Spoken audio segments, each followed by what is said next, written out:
Okay, so let's start off with recapping just how everything has gone so far. So first off, I just want to say you did a really good job on the lesson that I observed the other day. The kids were, it was almost like it came natural to them. Like they had gotten used to how to use Adobe Spark and how to post it to Seesaw. I saw some of them actually like going on and commenting on other people's videos. They knew to find like a quiet place in the classroom to work. I was really impressed. And everything kind of just flowed from one thing to the next when it came to using that technology in the classroom. Really good job. I just wanted to say that when we got started. Thank you. Okay. So first thing, so just given the time that we have today, this is our last coaching session on this. Not that it's going to be our last one ever, but just on this strategy right now. Is there anything important that you want to talk about or like what's on your mind? Anything that you want to discuss with me first thing? Well, probably just some things like in the future, because I know you're probably moving towards like trying to be a data coach. And so just some things that I thought were very helpful that you had pointed out to me, because, you know, I'd modeled it for you first. And so there were a lot of tips that you had given me that I thought were very helpful. So maybe if you were to coach other people, these were some things that really stuck well for me and helped me implement it in my classroom. So the idea that you gave me with the box, of bringing a box in and having the students record inside the box, that really worked well. I noticed that the students who actually used it and followed the directions had better sound quality than the rest of them, because I don't have enough microphones for everybody. So that was a good tip. I appreciated that for sure. The other thing is, I think that with us coming up with the idea for us to put that Adobe Spark in a center rotation for them to learn how to use it before you just like, hey, here's a project. That was really beneficial, and I'll definitely be applying that to other technology tools in the future. So just a few things that I think would be helpful for other people too. Okay, nice. Okay. Yeah, I like the idea of that little box. It kind of creates like a sound booth for them. It was really good. Okay, so that kind of goes into like my next questions that I have for you. So like, what do you think like went well, or what are you seeing that shows this strategy is like successful for your students? Well, I think first of all, doing the kind of like assessment, the pre-assessment for the actual technology piece of it in small group just helped me understand where I needed to kind of set that baseline for the rubric, because I wasn't really sure how proficient they were with Adobe Spark, what they could, what they couldn't do. And I think that when we put a rubric in place, we need to have some kind of baseline for the technology, not just the content, right? Because if we're expecting them to perform a task, you know, we wouldn't have them do it on the inventors without teaching them about the inventors. So just the same way, why are you going to have them do a project without teaching it? So I thought that was just a good baseline for me to make my rubric too, because it gave me an idea of where they started, where I could move from, what groups to put them in. It was just all around a good idea, I think. Okay. And what was the second question? Sorry. It was just, what do you think that you're seeing that shows it's successful? Like, have you been able to? Well, so with the products, yeah. So with the products, you know, because I was able to group them based on ability, I feel like the group that was a little bit more proficient starting into it wasn't bored. They were able to kind of explore outside the box and then mentor other students in the classroom, which was really nice to see. Just how they interact with each other and help each other, even going beyond the content and the technology, just kind of building that community. So I thought that was nice too.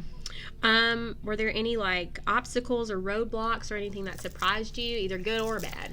Well, you know, the internet went out in the middle of the lesson, so that was a little bit tricky. And I know some of the students didn't save their work, so, you know, just making sure that they were saving everything. I know once they get working, sometimes they get busy, and it's like they don't want to stop what they're doing to save, but lesson learned.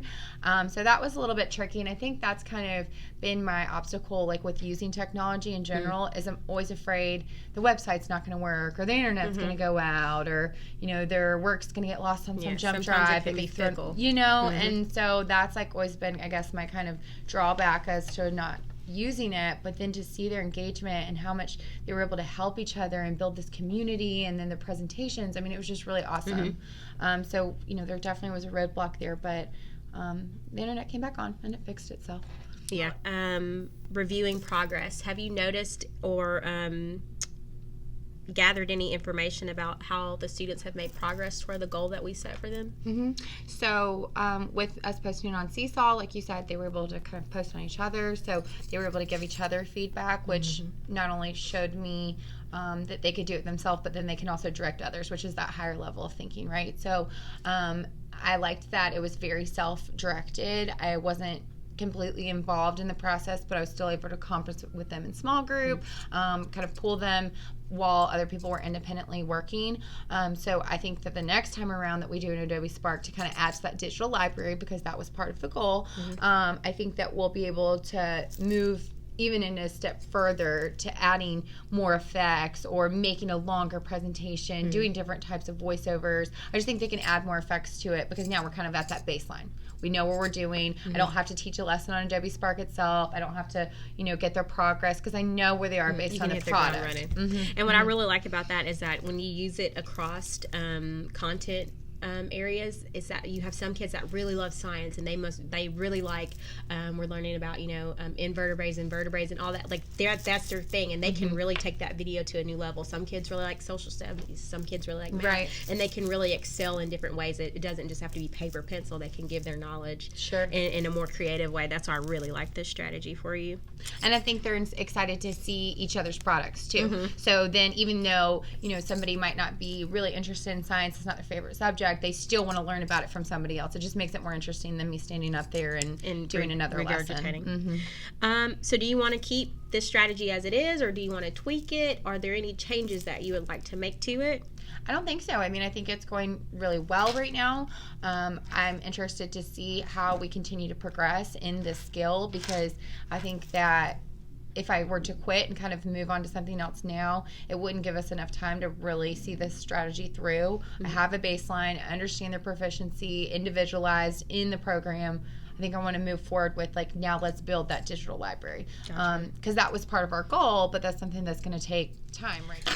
Okay, so talking about measuring the progress of their goals, do you like the measurement that we have so far? Do you want to make it maybe extend it out unit-wise so that they can have a series of videos at a time? Or do you like how they go concept by concept? So I think for the first project, it was good that they went just by the concept. But I think in the future, we need to kind of have that cohesive, cumulative kind of rubric where I'm not having to necessarily, because in my opinion, with using this kind of technology, it's something that they really can build, and it doesn't have to be long, huge videos that take weeks and weeks and weeks for them to do. So if we're building this kind of digital library, maybe it's something that we need to create a rubric for on a weekly basis or a bi-weekly basis, that you need to have 3 more additions to your digital library or whatever it is that we come up with. And I definitely would like some help on that. I just think it should be a little bit more cumulative. And there's also so many other elements that they can add to it other than them just talking. There's graphics that they can add into it, images, videos. They can do voiceover. So they can almost create it almost like a little, like a virtual field trip for themselves. Especially when we start going into World War II and all of that stuff. They have a lot that they can do with that we can spread it out instead of it being like that weekly thing. Sure. And what would be fun? I just thought of this. Sorry, totally off topic. It might be kind of fun if, since you guys are doing similar things in your classroom, if instead, because, my kids were looking at each other's, commenting on each other's, if we could exchange and have, partner up, have maybe one class teach the other, vice versa. I don't know, just thought of that. No, that would be good. Kids teaching kids. We all know that they like to listen to each other. Okay, so you do like the goal. You think that it's appropriate for right now, and then we'll revisit again, maybe when we move to a different unit to see how we want to alter it again and maybe change the timeline for that. Yeah, I just think it's too soon to try to alter anything. I think we've got a good baseline. Kind of want to stick with it a little bit and then see how we can progress as they progress. Okay. So how do you feel right now as it pertains to the strategy, using it in class? If you had to rate yourself 1, I still totally don't get it, or I'm a 10, I can do it independently, I got this part of it down. I feel 7 or 8. I mean, I feel like I would be confident enough to go in another classroom and teach the lesson that I taught, because I taught it for you first, then I taught it for the kids, so I feel like I've had practice with it. And then even just through the kids doing the lesson, I even learned other effects and things you could add to these Adobe Sparks, because these kids are so techy, so they figured out, and then I was learning from them too. So I feel comfortable with it. Again, technology is not my favorite thing, so I don't know that it would transfer over to other technology tools or pieces.